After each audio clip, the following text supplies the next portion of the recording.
Friends, તો કેમ છો તમે બધા? તો ફ્રેન્ડ્સ, અહીંયા અમારું ખેતર છે, તો અમે સાયકલ ફેરવવા આવીએ અહીંયા રોજ. તો મેં વિચાર્યું કે ચાલો આજે ખેતર આટો મારતા જઈએ. તો ચાલો તમને હવે મારું ખેતર બતાવી દઉં. અને હમણાં ફ્રેન્ડ્સ શિયાળાનો ટાઈમ છે અને સવારમાં સાયકલ ફેરવાની તો મજા જ કંઈ અલગ હોય. તો ફ્રેન્ડ્સ, અમે આ રસ્તા પરથી સાયકલ પરથી જાય છે અને આ બીજા કોઈનું તરબૂચનું ખેતર છે. તો ફ્રેન્ડ્સ, અહીંયા બીજા કોઈનું ખેતર છે. એવા તરબૂચના છોડની વાવણી તો થઈ ગઈ છે, પણ હજુ મોટા નથી થયા. તો તમને ઝૂમ કરીને બતાવું. સવારનો ટાઈમ છે અને પક્ષીઓનો મસ્ત મધુર અવાજ આવે છે.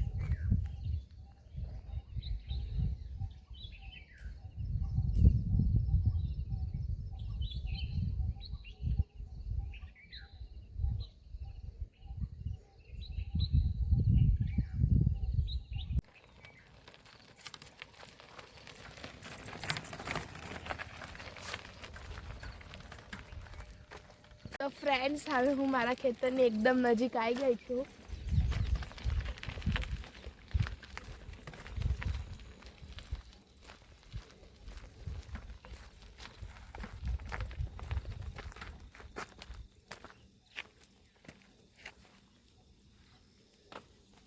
તો ફ્રેન્ડ્સ, મારું ખેતર આવી ગયું છે અને ચાલો તમને મારા ખેતરમાં શાકભાજી છે તમને બતાવું. અને અડધું હાર્વેસ્ટિંગ તો મારા પપ્પા અને મમ્મીએ કરી જ દીધું છે. તો ફ્રેન્ડ્સ, અહીંયા પાણી ચાલે છે અને અમારા ખેતરમાં કેસ્ટર વાવેલું છે. આ જો તમે જોઈ શકો છો.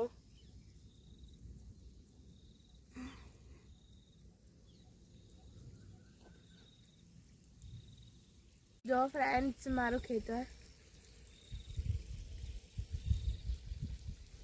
ફ્રેન્ડ્સ, પાણી ચાલુ છે અને આ જો મારા બૂટ હોય બગડી ગયા બધા. તો ફ્રેન્ડ્સ, આ જો કોબી, આ જો મેથીની ભાજી,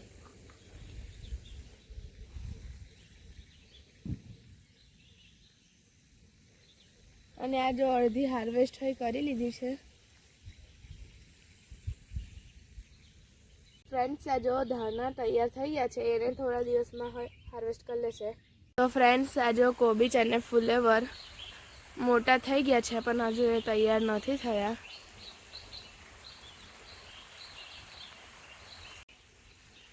જો ફ્રેન્ડ્સ, કેવું મસ્ત દેખાય છે ને મારું ખેતર. આ જો ભીની માટી છે અને અમને ચાલવાનું કેટલું અઘરું પડે છે.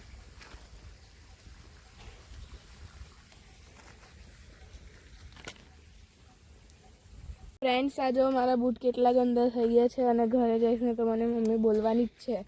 તો ફ્રેન્ડ્સ, આવા વિડીયો જોવા માટે મારી ચેનલને લાઇક, શેર અને સબસ્ક્રાઈબ કરવાનું ભૂલતા નહીં. Bye bye.